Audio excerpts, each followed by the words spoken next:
Coach Kendricks. All right, so we're going to get started here in just a minute, but welcome to all of you that have joined in from near and far. Turn that down. So we have Coach Scott Kendricks here today, and I'm going to just give me 1 second. Oops. Share a little information for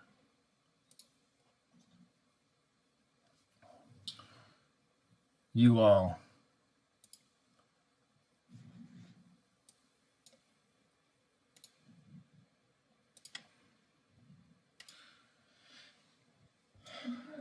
So as we wait here for just a few more minutes, because the official start time is 5:06, for our pole vault coaching series today on Zoom. For those of you that are have a friend or someone that may not be able to join us through the Zoom session, we are also streaming on YouTube Live today. So feel free to check that out, and those links are in these slides for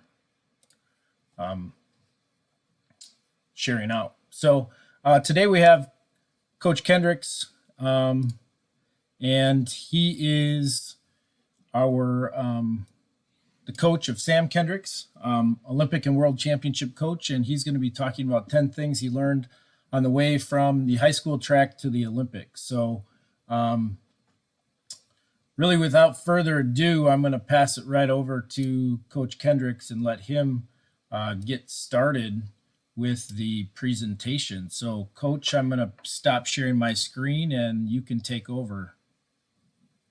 Okay. Does that mean that you can see me now? Yes, we should be able to see you. All right. Well, I appreciate that, and I appreciate the opportunity. Today here, you can see behind me, I got Sam.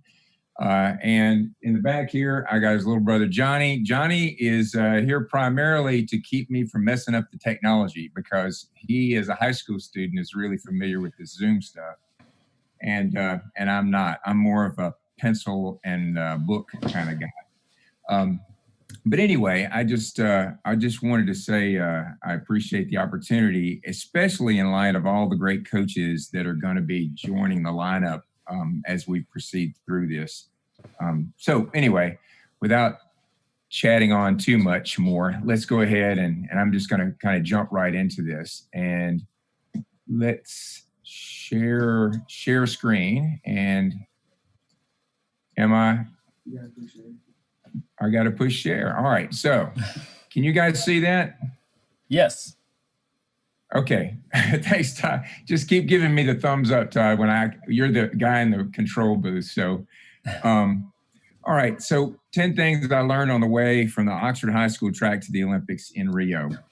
And the reason that I decided to call it that is because, unlike a lot of the coaches that I ran into on this journey, I was surprised to see how many of them had never started a pole vaulter. When I got to the highest level, I talked to coaches and they go, no, I never started a pole vaulter. I got them when they were already pretty good.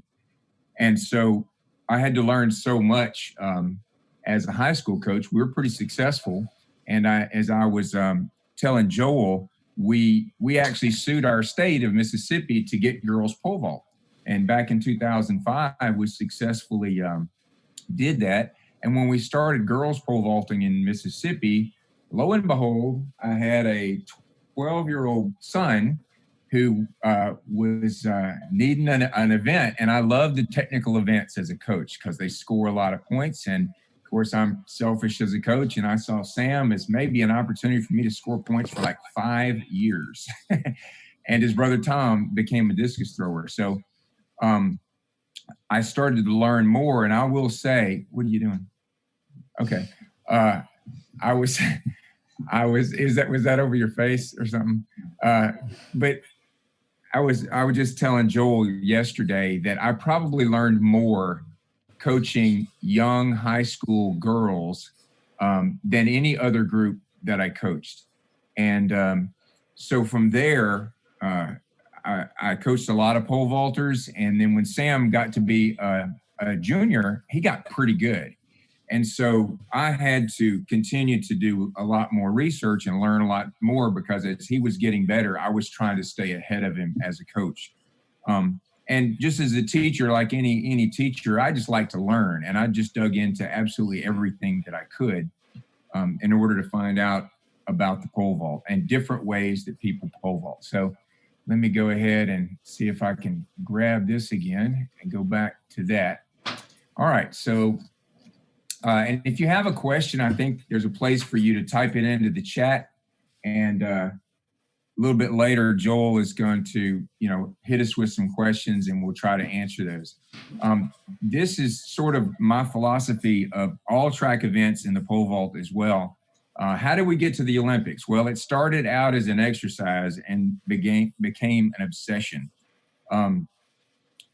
Started out just like anybody else. Sam's jumping 11, 12 feet, and he got better and better and better. And we'll talk about goals in a minute. But we had to become pretty obsessed in order to achieve what we eventually turned out wanting to achieve. And honestly, I will give a lot of credit to a lot of other coaches for this, and Earl Bell in particular, because when Sam was in 8th grade, we went to Earl Bell for a couple of days, and Sam jumped so many jumps for Earl that his hands were like hamburger.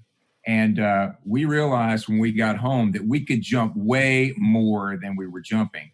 And so that kind of boosted our obsession and our desire to train better and better and learn more. So let me move on to the next one. And I hope you guys can see this well enough. All right. Many good ways to do this. And I don't want to claim to know in great detail all of the other ways. Okay. I'm just going to talk about our methods. Little brother jumps a whole lot like big brother, and we're sort of going at it from that perspective.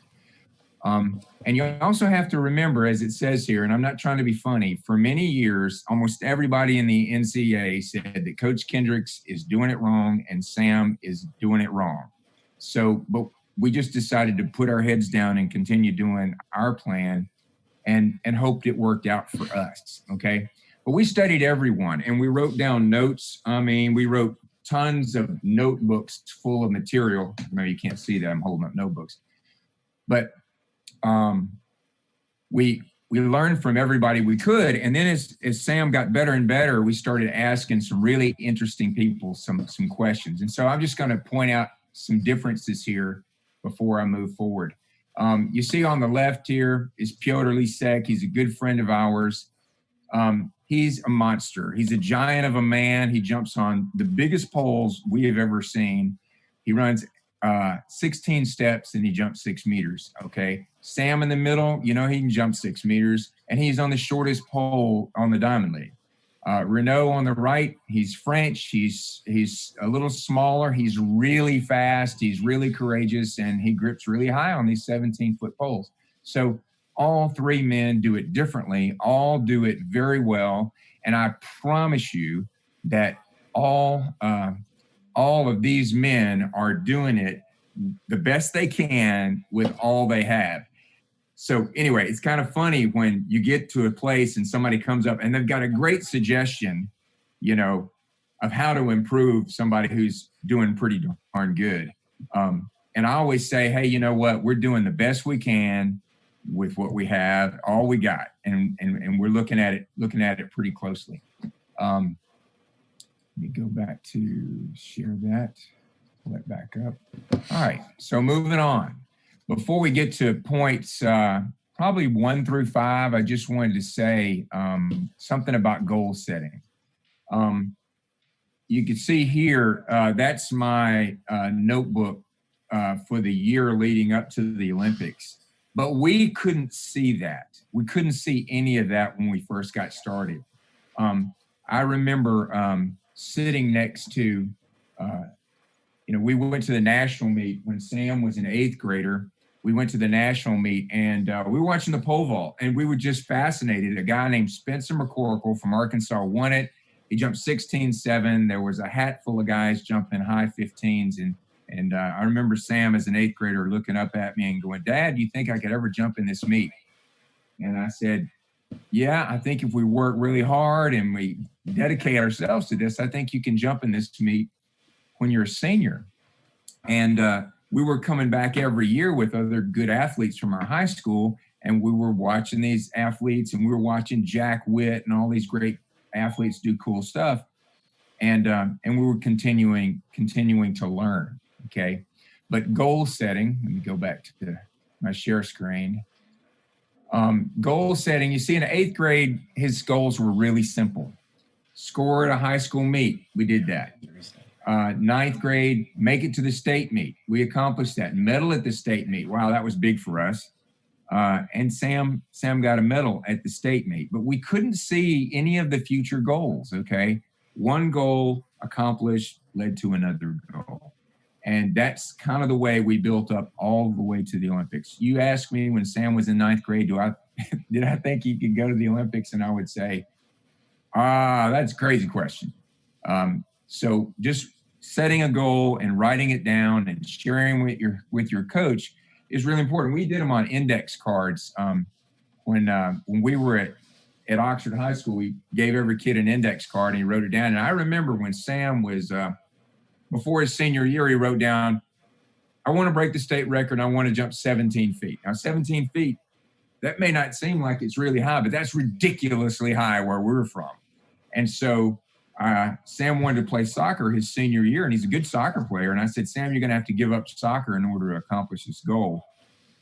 I said, "You can jump 16 and play soccer, but I don't think 17. And he gave it up. And we trained and trained and trained. And so we accomplished that goal. But one goal leads into another goal.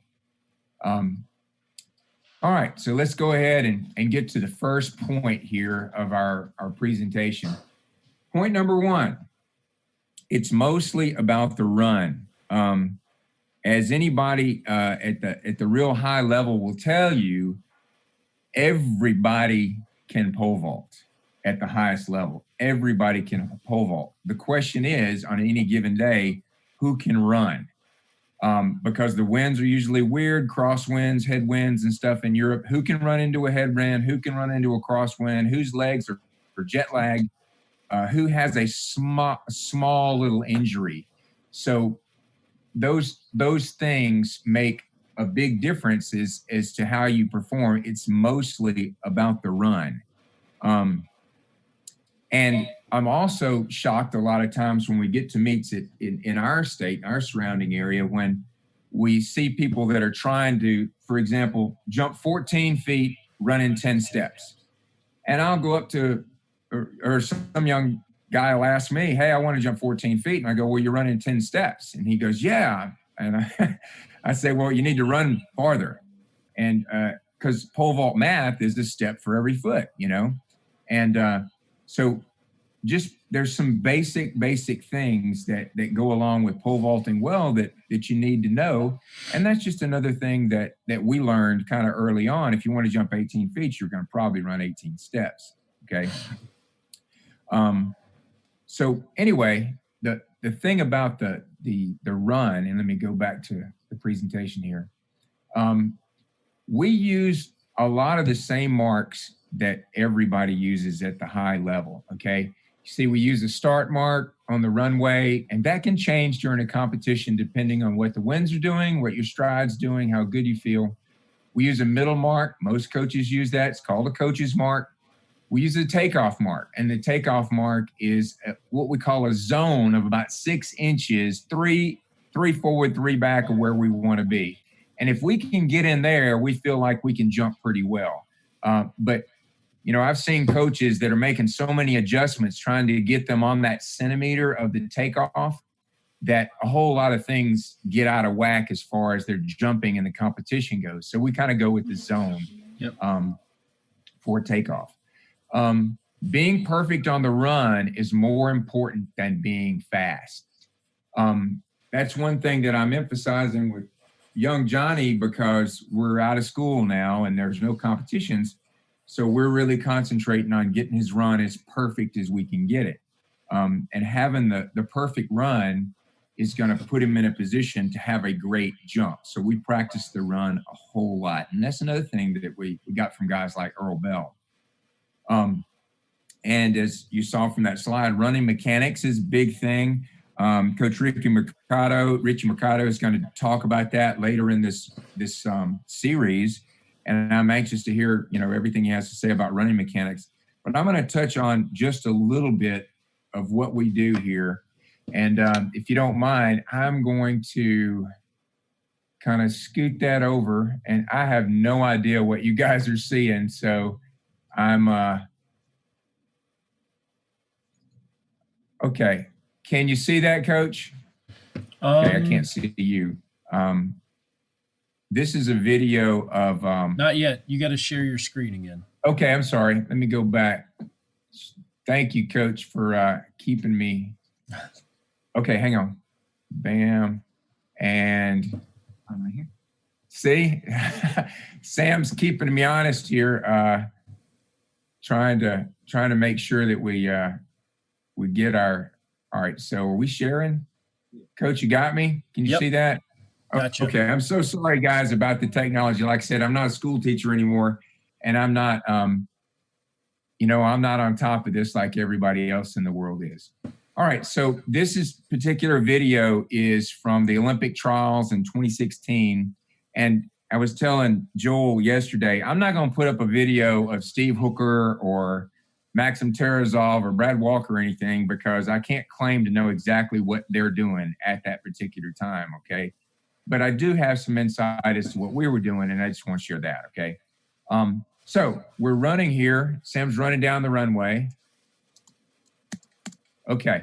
And as you see, as his foot strikes, his left foot strikes, I hope you can see my little cursor here. See this yellow mark? And there's a little orange mark out here on the grass. That's Sam's coach's mark or mid mark. And so we had our run dialed in pretty well. This is one of his last jumps in the competition. And when he hit pretty close to that, I go, you know what? This is going to be a pretty good jump. And so as we go forward here, running mechanics, sprinter mechanics, you see how his recovery leg, the knee drives through really as his support leg lands on the track. So boom, you see how his driving knee is ahead of that support leg, and that's good uphill, what we call uphill, boom, running mechanics. And we come down to the takeoff, and at this particular meet, we wanted Sam to take off at 13.6. And so when he came down the runway, and you can see he's holding the pole about 15, what is that, about 15.11. He hit 13.6. We were trying to jump an Olympic trials record. I knew probably going to be a pretty good jump. And so he hit those marks, and the marks are so important. And boom, he drives right up through the jump.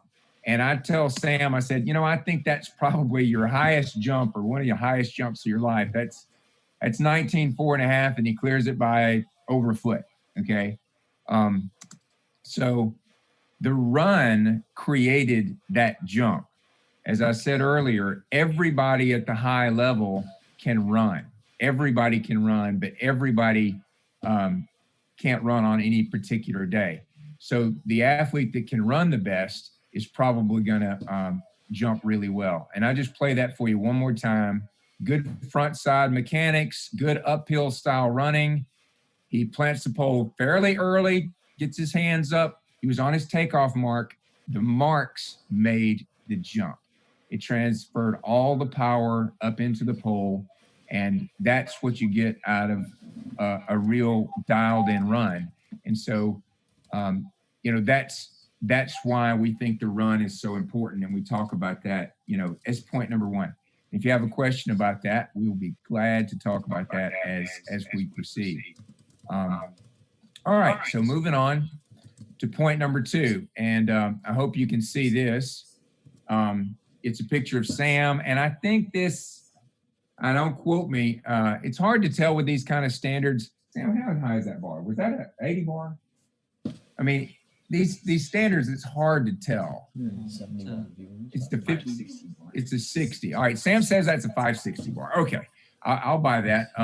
So, but point number two, in my opinion, this is just my opinion, technique can be refined to a high degree, and can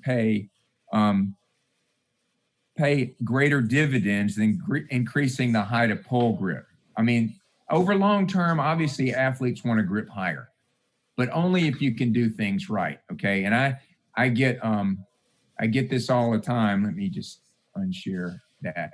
Okay. A lot of times we'll be at a meet and a youngster will come over and say, "Hey, Coach K, I'm ordering new poles. I got to jack my grip up to so-and-so." And to a lot of high school kids, especially, that sounds like the goal. Okay, if I could grip 16 feet, boy, I could jump 16 feet or something like that.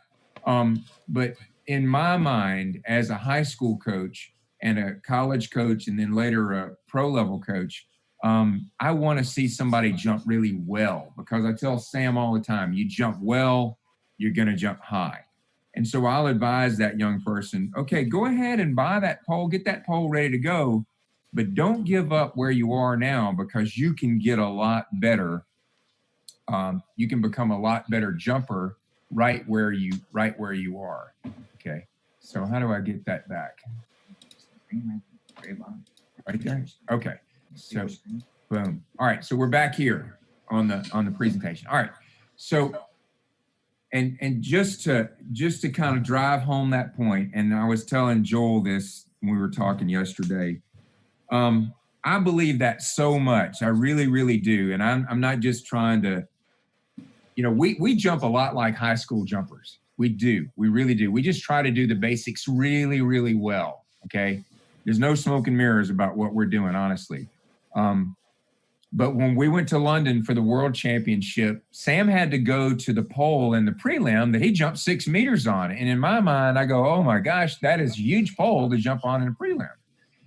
And so when we got to the final, I said, Sam, let's just jump on that one pole, that 6 meter jump pole. Let's just jump on it. It's a pretty stout 490, 16 foot 1 inch pole. And we decided together, we're going to jump every jump in the World Championship on that pole. We're just not going to change. And so as the field began to narrow, and it went to 5 guys, and then it went to 4 guys, 3 guys, and so forth, and the athlete comes across the track to talk to you, it's funny. I was telling Joel yesterday, people lean in because they want to know, what is he going to say? What is the coach going to tell Piotr? What is Renault's coach going to tell him? What's Mondo's dad going to tell him? What's Sam's coach going to tell him? And I told him, I think you can jump better. I think you can put a prettier jump on that pole. And all around me, I think all the coaches from all these countries were going, that's not much advice. And there were a lot of people saying, that guy doesn't know very much about. But what I was trying to do is I was trying to draw a word picture for Sam of what I wanted. I felt like if he could jump a real pretty jump, hit all of the positions and phases, and get all the power out of that pole, it was going to be big. And so each height, each bar, he tried to jump a little better, and a little better. And we ended up jumping on only one pole at the World Championships, and we won and jumped 95 on that same one pole. Okay. And we believe that more in taking a lot of safe jumps to perfect that technique. Okay. Every jump counts. That's the item, letter D there. Every jump counts. You can't learn if you're running through and aborting jumps. And I know I'm probably hearing an amen from the coaches back there, probably for a lot of this stuff. You probably told your athletes a ton of this stuff already, but me just amplifying it might actually help the next practice session. We don't abort jumps. If Sam aborts a jump in training, I'm stop. Okay, what's wrong? Let's fix it. Okay. he never runs through. Gosh, in 25,000 jumps, I've probably seen Sam run through 5 times total in training, in meets, run through the pit 5 times in 25,000 jumps. So we really believe in try to get on your run and get off the ground. Okay. And so moving on to point number 3, and I knew I needed a picture of Mondo in here. Just put him in the way. And there's a reason he's in here, and that's because point 3 is speed is essential for success in really every track and field event. And you guys may or may not know, Mondo is the fastest active pole vaulter in the world. There's no doubt about it. What does he run? 10:55 for 100 meters, Sam? 10:55. Okay. He'd smoke everybody. Okay. He can fly. And he is just really, really gifted in a lot of ways in order to be able to jump really, really high. And so, we know him and we love him and we admire the stuff that he's doing. But boy, he packs the speed that everybody wishes they had. Now, why I say speed is important? It is. You got to try to get faster.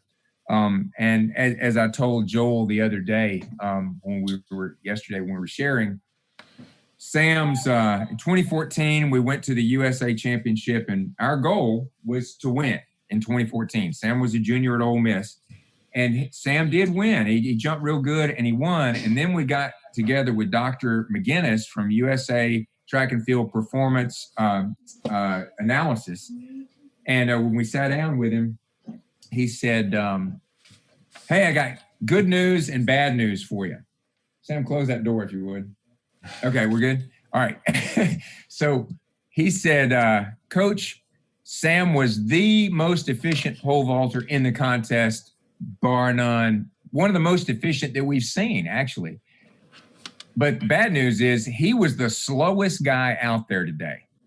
And Sam's velocity, his last 10-meter velocity before takeoff was 8.9 meters per second. And we knew Sam was not as fast as a lot of these guys, but 8.9 meters per second across the takeoff was the slowest in that contest. Anyway, so, okay. So we one of the things we dug in on before the Olympic year was getting faster, okay? And so, let me go back to, let me backtrack just a second here. If y'all don't mind, I forgot to put something in the previous, point. So I want to go back to it. If you don't mind. It was talking about technique, and I had a visual aid that I wanted to use. And so I want to pull it up here if I can find it. I think that's it right there. Okay, can y'all see that? Coach, can you see that? It's Sam on the runway at USA Sacramento. I see him going over the bar. Oh, okay. You're seeing him going over the bar. All right, Point wait a minute. 2 slide. I'm on point 2. So you can stop share. All right, we're going to stop share. Hang on. We'll get there. I'm probably still. Yeah. Okay. Share screen. All right, share screen. And all right. Thank you guys for helping me not mess this up.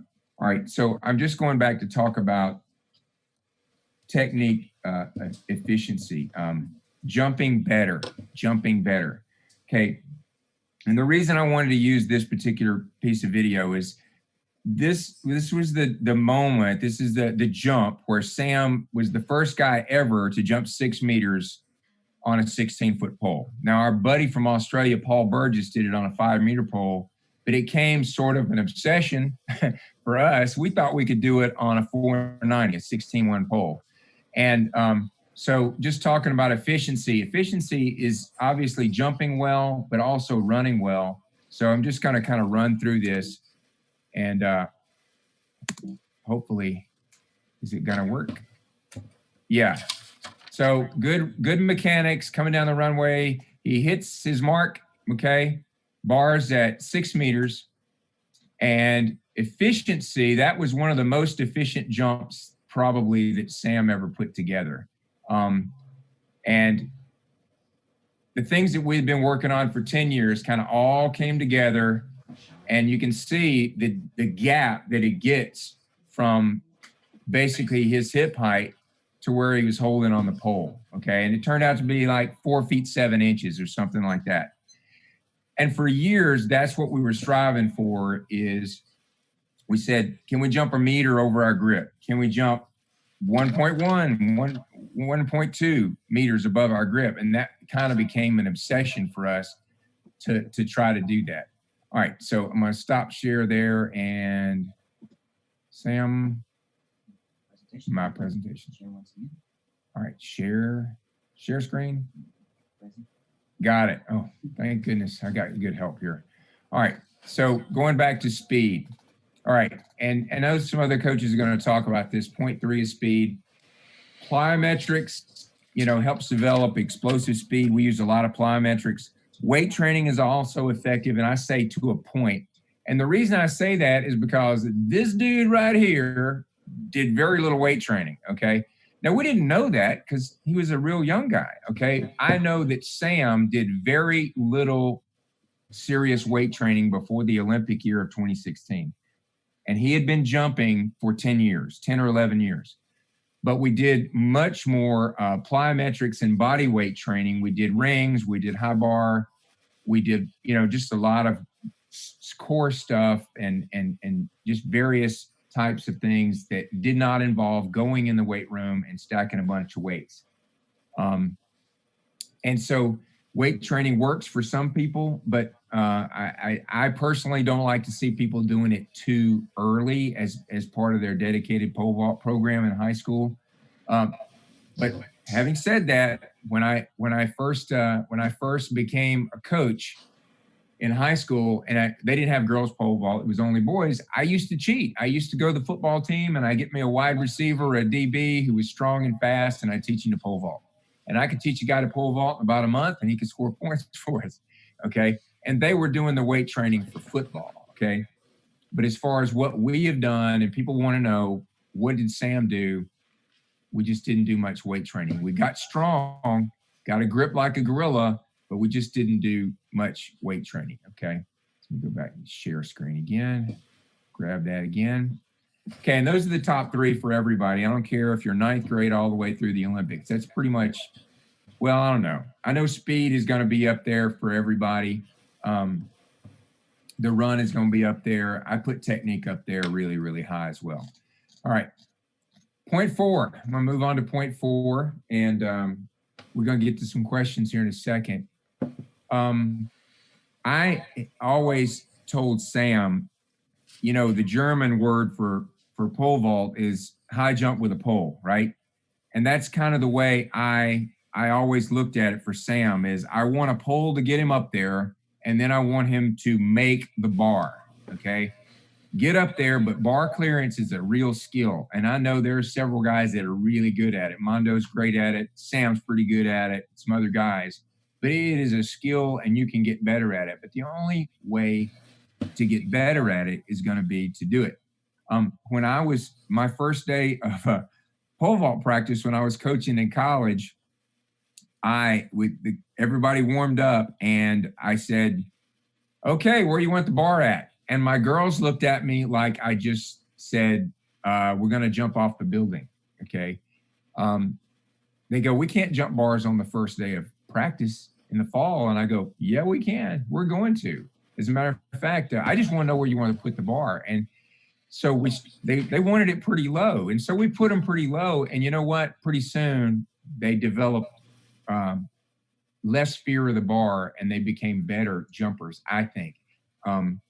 So moving down our list here, you want to jump a lot of bars and you want to pad that bar if you can. Go to the hardware store, get some pipe foam and pad that bar. Right now, people want to know what you do. They see Mondo, man, he's jumping some high bars. Okay. We do that too. And we routinely jump a lot of high bars in practice. And you can see from that there, the Olympic year, we started jumping a lot of 18-foot or higher bars in training. And, we did it so much, we quit counting when we got to about 500 in our training log. I don't even log anymore, how many we done, because we do them so much and so often. I can't. And the other thing is, and this is from Earl Bell. Okay, I'm not going to claim, and he may have gotten it from his coach, but we just Earl said a low bar is a warm-up jump. I need to check into that, pushing people out. You want to jump a bar that you know you can make, and that's your warm-up. And if you want to jump a couple of low bars, that's a part of a warm-up. And so that's one of the things that we've always done is we want to get in there and we want to make that first bar, because having been a high school coach for a number of years before Sam was one of my guys, that first bar was always the hardest. In college, the first bar is always the hardest. And even at the pro level, the first bar is often the most nerve-wracking for everybody, okay? So we want to go ahead and we want to get in the game. And I know a lot of this stemmed from the fact that Sam, when he was even an 8th grader, his goal was to score. And so as a 8th grader and a high schooler and a jumper at Ole Miss, we had to score points, and you got to clear bars in order to do that. And so, we're always like, that bar has got some points by it, man, and we want to go see if we can get those points. And by doing that, a lot of people told us, hey, why are you jumping all those low bars, Sam still does. We go to Diamond League meets, and sometimes they kind of scratch their head. Sam, why are you jumping that bar? It's pretty low, a 540 bar, a 530 bar competitions. We can start at 560, but he jumps those because it's part of the warm-up, and we just don't like to sit around. And pole vault is fun. And so one of the reasons I wanted Sam to be a pole vaulter when he was young is it's the longest track and field event. And let me share that back again. It's the longest track and field event. And so you jump a bar and you get to keep jumping. A long jumper, you get 6. His brother Tom got 6 throws in the discus. Sam, he might jump 15 times. And that was fun. And so we wanted to do that. And now it's just become part of our routine. And you see on there, it's so important to us. It's always important to us. And never in a junior high or high school or college or a pro meet has Sam ever no-heighted. And that's just a thing that we're like, man, we're going to clear bar. It may be a headwind. We're going to clear bar. I don't care what, we're going to clear bar. Okay. And so that makes it easy to get going, I think. Okay. So moving on to point number 5, and then we're going to get to some questions. Polls are so important to the process. And you see there's a bunch of polls here. Let me stop sharing. And I would not begin to try to tell you what pole to jump on, okay? But it is undeniable that, our progress early on was somewhat limited because we just didn't have that many poles. You get to a meet and all of a sudden the poles you're working on in practice, they're just too small. And then sometimes it takes weeks to get another pole. So clubs have a huge advantage because they got a lot of poles. And so having that next pole so you can get that stiffer pole that you need is really, really important. And as far as pole selection goes, jump on what works best for you. We know all of these people at a really high level, and they're jumping, I promise you, on what they're going to jump best on, whatever brand it is. We would jump on, we love our brand, but we settled on it because we jumped great on it, okay? Everybody wouldn't. There have been athletes, we go to meets, Sam will tell you, we go to meets over in Europe, some of those guys grab one of Sam's pole and go, I can never jump on this thing. How do you jump on it? It's just a different poles suit different people. Glass for some, carbon for others. One of our big things was, one year Sam was breaking a lot of poles. And so we were looking for a pole that we were confident in. And that confidence is so important. And I think that's one reason Sam jumps real well is he jumps confidently. And other jumpers who jump well, they jump confidently because they have confidence in their equipment, okay? And so those are my top 5. A lot of people would, kind of dispute the the order or even if they belong, but I'm just saying, hey, this is our half hour, so we're just kind of telling you what our top 5 was. Okay. So I'm going to ask Sam to kind of scoot in here. And Joel, if you'll just kind of shoot some questions here, I'm going to let Sam answer first. And then if I have anything to add, see, he's clicking over to the chat. So Yeah. he can Sam, see. can you see the chat too? I surely can, and I Okay. can discuss out a few questions. Yeah. So I'm going to go back to the. Sure. How about we just hear from you, Coach Joel? I'm going to go back to the first question that was asked. They asked, how do you modify the 1 step per foot for women? You mentioned the 1 foot on the run for men. Is that similar for women, or is that different? Okay, since I'm the coach that said it, I'm gonna say this. I personally, with my high school girls, we add 2 steps. Okay, we may have a girl who's a stud and she may be wanting to jump 10 feet and she's running 12 and she comes into 10. Okay, cool. But our math for girls is an additional 2 steps for most girls. Now, when you get up to the Diamond League, these girls they're running 8 steps or 7 or 8 steps to jump 16 feet. So for the girl that, the most of the girls in the world that are jumping, in that 9 to 13 foot range, I would say add 2. It'll generally, well, I won't say it'll generally work, but we've seen it be effective to girls to jump up to 14 feet. And that's once you start getting above 13 feet for women and above 15 feet for men, that's where your general maths kind of go out the window. But I would say with true confidence, up to 18 feet, if you want to jump 18 feet, running 18 steps is honestly the first step to getting there.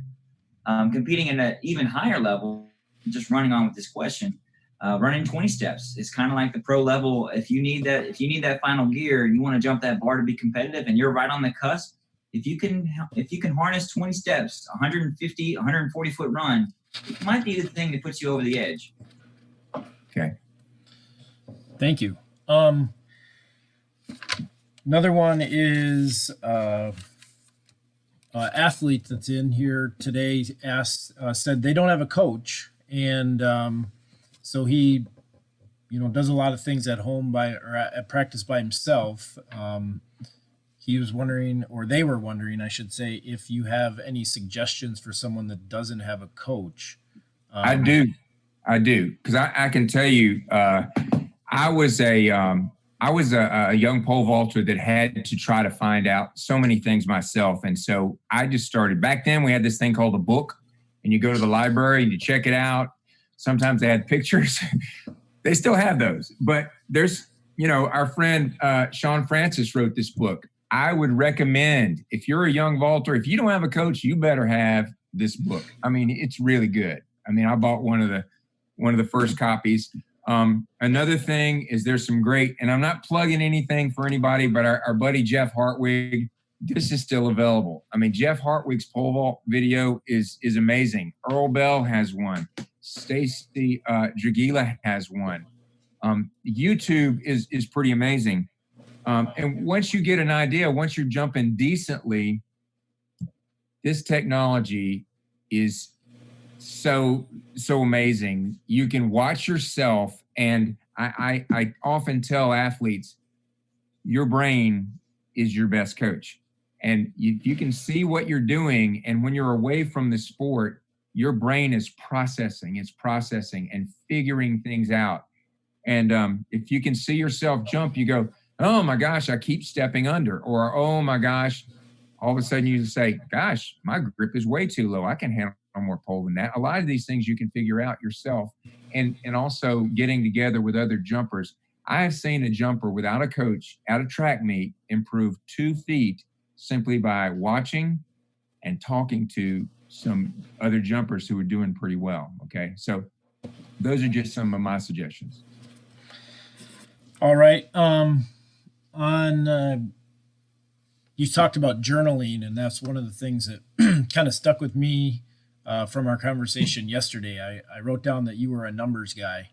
in my notes because you referenced a lot of different things that, over the time. So the question was, can you talk a little bit about the importance of journaling? And then what types of things do you journal there?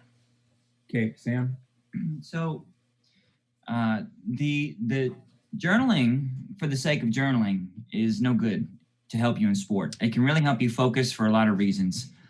Journaling as a tool can be very helpful in sport, and it serves as an accountability partner when you otherwise someone can't be with you at all times.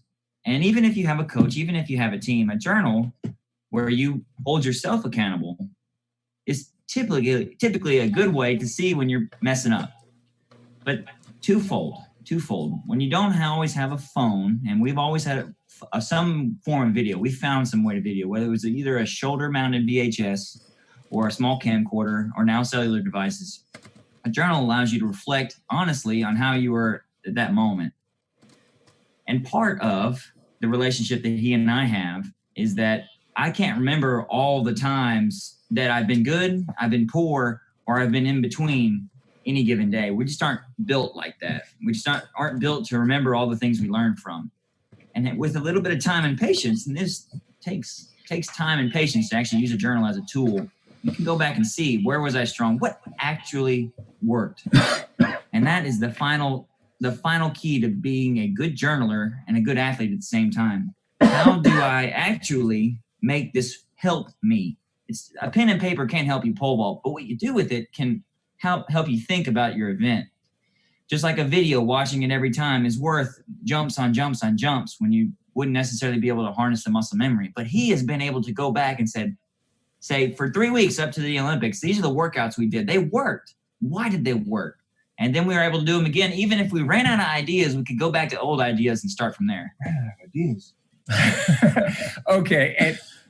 And as a coach, man, I write down everything from every workout. The first thing I ask him is, how much sleep did you get? I ask him, how you feel, number 1 to 10. I ask him what your weight is, and all that. Have you eaten? I ask him those things because I want to know how much we can do, or do we need to come off of the workout that I planned and maybe do something lesser because he's got an issue. And also in competition, I book every competition. So, Sam, we might be, for example, I'm looking at Ostrava here in 2019, Ostrava in the Czech Republic. The year before, we had been in Ostrava, and we were kind of like, what pole? And I'm looking at the book, and I go, well, it says here last year we're on pole number 4, and our standards were here, and that worked pretty good. So just having stuff that you just write down is pretty important. And like for his little brother, I got a journal for his little brother. He had 3 competitions this year as a 9th grader. Those competitions are in the book. And being able to know, because I can't remember that stuff. And going back, like Sam said, and saying, what were our workouts the 3 weeks prior to the Rio Olympics? I got them written down. And there's a ton of details that I know you guys wouldn't understand or appreciate, but recording that stuff helps you do it better is all I can add. And the last thing, make sure you keep it simple enough to where you can actually understand it yourself. Everybody's got their own nomenclature for how they learn this event and how they put more into it. And it just keeping more data for the sake of having data, if it's just going to confuse you down the road, might not be the thing. Ladies and guys use journals completely different. So if you're coaching a woman, it let them understand how they feel every single day as they jump, because that becomes so important on where your confidence comes from. Guys get confidence so much more easily, and so having hard numbers to hold them accountable, that can be serve them better in that regard. Okay. Perfect. Thank you. There's a couple questions on the YouTube live channel as well. We had about 200 viewers on there as well. So one of the question was bar clearance in a pool workout. So do you use that, or how do you get such high hip height Do you use things like the pool or other things for that? Well, I'll start off with that. No, we've never done the pool jumping stuff, and I have to say that our training is way more basic than probably people realize. It is way more basic, and as I said before, we're trying to do what high schoolers are doing. We're just trying to do it at a really high level and do it as perfectly as we can do it. So a lot of the goofy drills and stuff that you see on Instagram, woo, they scare me. We don't do them. There's a lot of stuff I see, and I almost want to say, hey, bro, don't do that. You're going to get hurt. Pole vaulting's dangerous enough. And so but not the pool pole vaulting, but, some of the crazy stuff that you see, I just almost hate to see it. But we just do really, really basic stuff, and we try to do it. Now, as far as hip height goes and so forth, when Sam was high school, moving into college, we kind of started doing our workouts where I would say I'd put the bungee. We're doing this with bungees most of the time. I put the bungee pretty high, and on kind of a lesser pole, I'd say, okay, stud, get up there and get over that for me. It was a pole where we knew we're going to make the pit. There's no danger in the pole. So I was like, Sam, come on, explode up there and get over that thing for me. And we were stretching, we're trying to stretch there 3 feet, and we're not plowing through the bungee. We're trying to clear it like a bar. So and that's one of my pet peeves too. I hate to see people plow bungees, grab bungees, and all that kind of stuff. If it's up there, we want to try to clear it. And so, we keep it pretty basic, but as far as trying to get that hip height, we kind of get on a pole we love, we feel real safe on, and man, we're going to try to get up there and get over it. And you do that, and you start developing that skill. The singular job I have to have as an athlete, and when my life is very focused about being the athlete, I have one job. It's be consistent. Being consistent doesn't mean you have to be the same every time, but it means you strive to be the same and day in and day out. And that's where you become the clay that a coach can actually help you. The journals, the drills, they all become moot if you can't find a strain in order to become similar from day to day. Don't bring a different athlete to the track. Don't bring a different set of legs. Don't bring a different set of lungs. Don't bring a different person. Because then your coach it's hard for him to help you at that point. I've been so blessed to have a coach that loves me inside and out. And then he has the patience to know when he says, Sam, you're not what you usually are. And he can see that. And he can also help me. And another thing, I just have to say this. I take care of planning the workouts, but Sam has become really, really good at training his body away from the track, his nutrition, his treatment, his rehab, his prehab, and knowing his body and all those sorts of things. And so I just said after high school, really, I just said, let him run with that. Learn as much as you can. And he presents me with, like he said, an athlete with a good attitude that trusts me and knows that, I'm not going to do anything crazy and get him hurt. And the same thing with his little brother back there. I say all the time, I'm trying to get him to do something. I said, hey, come on, trust me. You can trust me. This is going to be okay. And, he's like, all right, I'll do it. And so, that is a relationship thing. But like I said, Sam coming to practice and consistently being, I'm not going to run through, I'm going to try to hit those marks. I'm going to try to be a professional and be focused. That's one thing that just really, really helps us. So that kind of leads into a couple of other questions, that people have is, and this is for Sam, obviously here, how do you minimize injuries throughout the season? Which also kind of goes along with maybe like how many jumps do you do per session? And then do you ever do any short run jumps? All right. So like Coach K was saying earlier, and I love his style of coaching and I love his style of teaching because they're different than a lot of people. He doesn't coach like a coach. He coaches like a storyteller. He knows the numbers that are important, but we want to make the numbers simple. And that's why we do things basic. Because when I get away from all the things that make me comfortable in the sport, my hometown, my home university, my home school, my home eating, can I still find the ability to do all the time, the ability, the resources to do all the things that keep me similar. And so when I avoid injuries, the trick is don't overdo it. Now, when it comes to pole vaulters, I've talked to Coach K about this before. Is when we do clinics and things like that, it's almost good for me to talk to the coaches and him to talk to the athletes because we know what's effective for each. Coach K knows what an athlete needs to hear, and sometimes athletes don't know what they need to hear until they hear it, right? And coaches are always looking for that next piece of knowledge. They're just looking for an athlete that knows how to give it back to them. When you're overtraining, and that's the most common injury we see in track and field and at all levels, at all ages, is overtraining syndrome, OTS. And it's most guys most girls too, trying to get better too quickly. 4 things, and we like the simple maths, 4 things I've found that make people better in this event. And if you don't have them, you need to look for them. And 3 of them can make you really, really dangerous in the event. 2 of them, you can be pretty good. You need a good coach.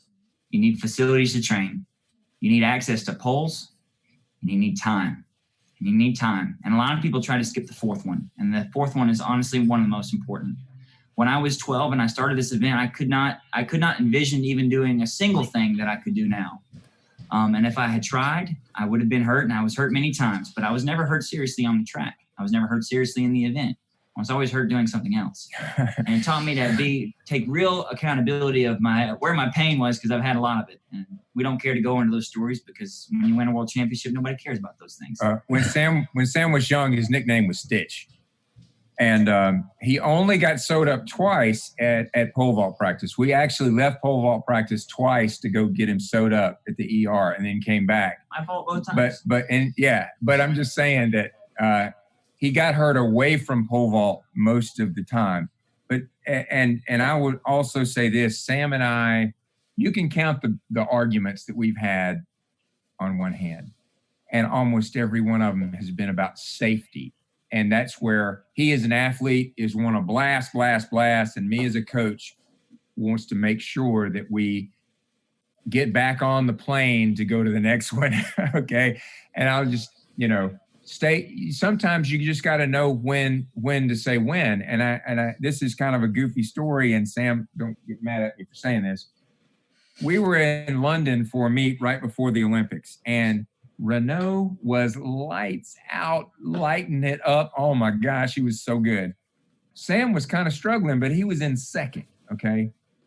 And the bar went to 590, 19.4.5. And Sam came over to me and he said, "Coach, how am I going to make this bar?" And to the shock of everyone around me, I said, "You're not." And he goes, "What?" I can so make this bar, Dad. And I said, "Son, you're a little bit off today. You're just a little bit off today. That dude is on. He is on. He's killing it. And he's going to win. I don't care what you do. He's going to win. Do you want to go to the Olympics in 3 weeks or not?" And Sam looked at me and he acquiesced and he goes, okay. And Sam went over and he shook Renault's hand and he said, "I'm done," because he'd really done all he could do that day. But that's just a little story. I'm not telling people to do that. I'm just saying that sometimes you just have to know those limits. You got to stick to them. And one of the big things that I've tried to do for him and his brother, and their sister was a state champion pole vaulter too, is just don't get them hurt. And don't ask too much of them. And I've never had a girl get hurt. Girls are too smart to get hurt in pole vault, I'm convinced. But anyway, that's the way you stay uninjured, is you listen to your body and you rest. Man, how many? 10 hours. We want 10 hours of rest at night. And you've just got to rest. And sometimes it's all consuming. Rest is all consuming. I woke Sam up an hour before the meet at Shanghai in 16. I woke him up an hour before the meet. I said, come on, wake up. We got to go to the meet, But he needed to sleep. He needed to rest. And so I just let him rest. Knowing your body, knowing when you need that rest, it's just so important. And let me add one little caveat to that too, because I've had this, oh my gosh, high school kids drove me crazy with this. The week of like the state meet, I'm like, we don't need to pole vault. We don't need to jump. Maybe jump Monday. They're like, no, I got to jump I got to jump twice this week. And I'm pleading with them, no, you need to rest. You really need to rest. And that's one of the things that we learned is that last session can really cost you. I mean, now everybody's not Renault. Renault can jump the night before and then still beat you the next day. But most of us are real human beings, you know, immortal, and we just can't do that. You got to listen to your body and you got to rest. Okay. Perfect. I think we have a little bit more time. One of the questions here is on the Zoom chat is is Sam pushing, pulling, or doing nothing with his bottom arm at takeoff? So now I get 3 questions all the time. I get 3 questions, and they're from 3 different levels. At the highest level, they ask me, Sam, why are you jumping this low bar? At the middle level, they say, Sam, why are you gripping so low? And at the bottom, they say, Sam, what are you doing with your left arm? And I'm not saying this person who asked this question is necessarily what level of vaulter they are, but that can be an all-consuming topic for a lot of people. When you're starting out, especially. And I'd say you're looking at the wrong thing, generally. But I'm going to answer your question. This event is a pushing event, and people want to push in all different directions just to suit that fact that it's a pushing event. They want to push the pole, they want to make it, and they want to make it their own. And they see people that have great success looking like they're pushing the pole. But I'm going to tell you this, that if you're trying to make a pole do something that it's not necessarily trying to do itself or naturally, it's going to be very inconsistent. Now, a strong left arm means a lot of different things, and people will interpret that in their own way, and I can't keep them from doing that. I have a strong left arm. It's just pushing upward, or it's resisting. But generally, it plays second fiddle to your right, just like everybody knows. But don't make it everything you know about pole vault about moving your left arm around. I know Renaud Lavillenie is a big left arm guy, you think, but he's not. But he never even thinks about it. Move on to something else. Well, let me just say this too, as a coach who's coached a lot of athletes, because I get that a lot, and this is just my perspective, and I got this from talking to a lot of I won't throw out any names, but some pretty cool coaches. And I think of the plant as a 2-arm thing. You want to be strong in both arms. And I've never coached a kid to block with their arm like you see some, because then you can't get upside down. Yeah, they can bend the pole and they start it moving, but then they kind of keep on with that, and that becomes too dominant in their jump. And so with his little brother, we're just trying to be strong with both arms. Yeah, he resists with the left on takeoff, but it's a right arm dominant takeoff. It's a right arm dominant takeoff, and you just want to be kind of strong with both arms. Some of the greatest vaulters in history, and I'm not saying this person uses a straight arm, but they asked me what I do with mine. And when I was growing in the event, I watched a lady named Stacy Dragila vault, and she vaulted like a guy, but I could only vault like her because she was about a 14, 15-foot jumper on most days. And she allowed that left arm to move towards her head. And it's oftentimes a strength thing. And you look at the jumps through the generations for me through the years, and as you get stronger and stronger, you resist the pole better and better. Don't try to jump ahead a few steps by being overtly strong with your left arm, or your right if you're left-handed. Yeah, don't cheat the process. Like his little brother is, he's got a lot more flex in his left arm like Sam did, but I know he'll get stronger and stronger. So we're not forcing the issue. We're trying to jump pretty naturally, be right arm dominant because he's just a 9th grader. But he's jumping pretty good. So we know that as he gets older and older and does this more and more, he will get better at that momentary resistance with the left, and then it becomes a swinging event. Okay, so that we hate to say a lot of left arm, because then a high school guy especially, he's just doing this and he can't get upside down, and it really messes up his whole jump. So I say, try to be strong with both arms, but don't block with the left. That's just my say. We like one simple trick for this is go up to a harder pole. Usually people need stiffer poles, and especially when they're young. They don't need longer poles, they need stiffer ones. So, and those of you that are kind of in on that question, Coach Butler's coming on next, and that's pretty much his whole talk. So you'll get a lot more. He's got a lot of video and good things to talk about the left arm. So Coach Butler will be on next, coming up at 6:45. So come back for that. Coach, let me just say this, and we talked about this. I know we didn't get to points 6 through 10. We may never do it, but I'm just saying in a month or so, if this is still going on and you want us to jump back in and talk about points 6 through 10, we can do that. And we talk about some other stuff, but anyway, we appreciate the opportunity to share a few ideas with some new ears, because as I was coaching, I was constantly learning, and I'm still constantly learning. I'll go to a high school competition and I'm removed from coaching high school. I just got 2 or 3 kids I'm working with when I'm not working with Sam, and I'll go to a meet and man, I'll hear something from a coach. I'm like, oh, it's so golden. I'm going to write that down, and so I don't care if I'm sitting next to the greatest coach at the world championship or some high school young coach with great ideas. I'm just constantly listening and writing stuff down, because you just can't know too much. And then I have one final question from the YouTube live stream. Do you have any recommendations for masters level vaulters or people who are getting older and in that area? Do I have any recommendations for masters level pole vaulters? Yeah, for what, in what respect? You mean keep going, or? I don't know for sure exactly that. Maybe speed, strength, power. I don't know. It was asked twice though by the same person, so I was wanting to give him a shout out. Jump a lot and have fun. That's what I would say. Jump a lot and have fun, because jumping a lot is just going to make you better. The better technique is, and see, I've even told Sam this. There's some tricks of the trade that I think the older vaulters.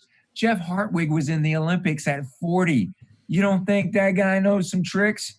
His 40-year-old body was not his 26-year-old body. So you learn so many things, and so there's so much to learn about as your body changes, and how to take care of it, and how to stay healthy, and all that. So I would say, it's got to be about nutrition and being smart and staying healthy and jumping a lot and having fun.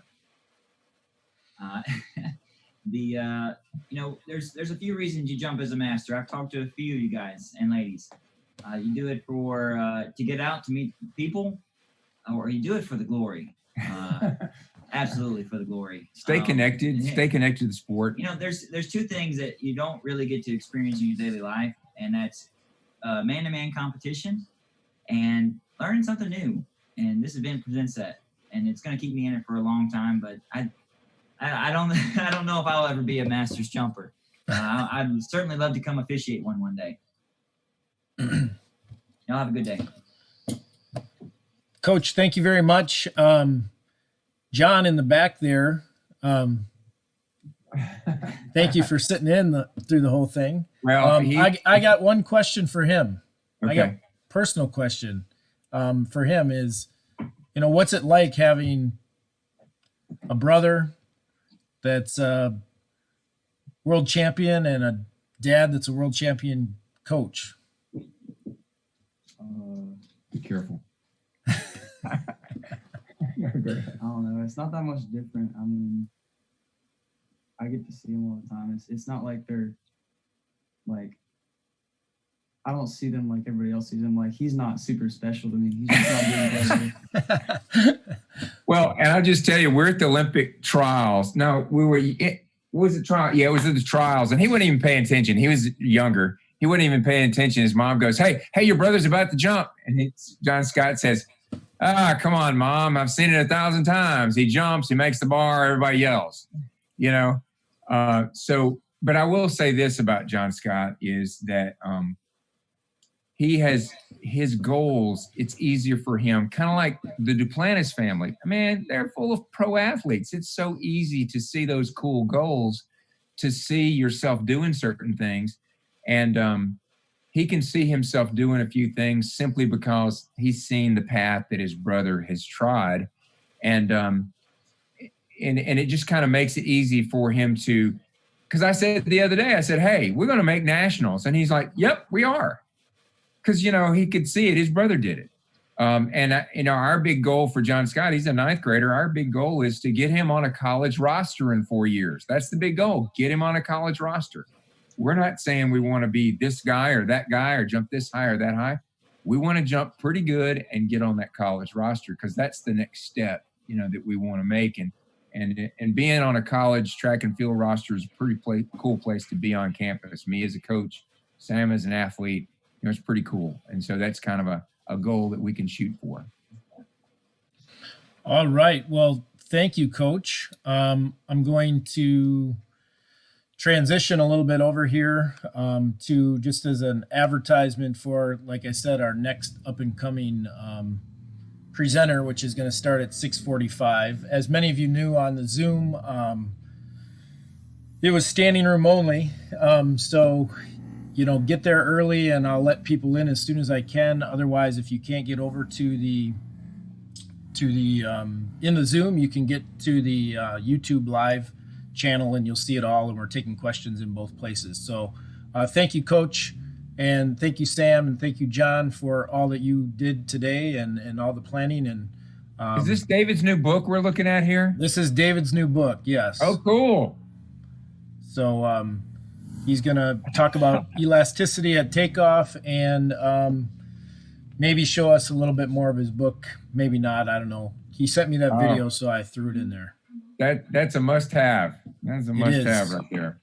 So thank you, everyone. And one final thing then, next week on Friday, we have the Coach B. Miller, University of Tennessee, Hall of Fame inductee, and Richie Mercado will be speaking. And Coach B. Miller is talking on pole vault maxims and a lot of things that he did with his Tennessee vaulters.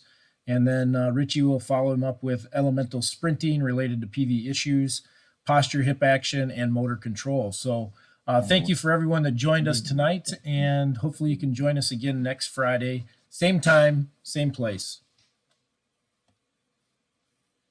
All right, Coach, we're gonna log back in at 6:45 because I want to see David's for sure. So can you make sure we get in? Yeah. Okay. Thank you, Coach. All right. I hope it went okay. I know I fumbled with the technology a little bit, but that's just me.